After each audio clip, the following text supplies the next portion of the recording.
Dinas Kesehatan bersama 10 puskesmas di Kota Bitung menghentikan pemberian semua obat sirup bagi anak berusia 6 tahun ke bawah. Untuk sementara waktu, Kementerian Kesehatan Republik Indonesia resmi melarang penjualan dan mengkonsumsi obat-obatan dalam bentuk cair atau sirup. Larangan tersebut bukan tanpa sebab. Hal tersebut dilakukan dikarenakan adanya dugaan bahwa komponen yang digunakan untuk mengencerkan obat menjadi sirup menjadi pemicu gagal ginjal akut pada anak.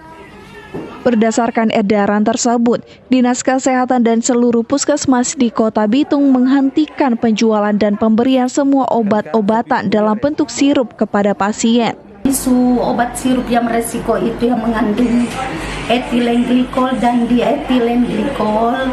Memang sementara Balai POM dengan Kemenkes Kementerian RI memberikan peringatan kepada semua apotik, semua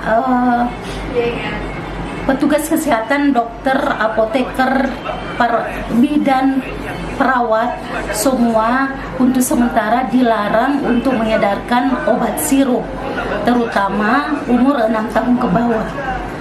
Kemudian berdasarkan isu tersebut, Balai POM memberikan pernyataan bahwa keempat sirup yang beredar di India tersebut, di Gambia, itu tidak ada di Indonesia.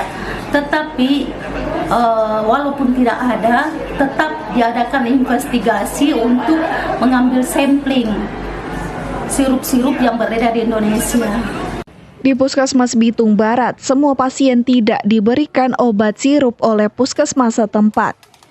Bagi pasien anak, obat-obatan kali ini diberikan secara tablet oleh puskesmas dalam bentuk puyer.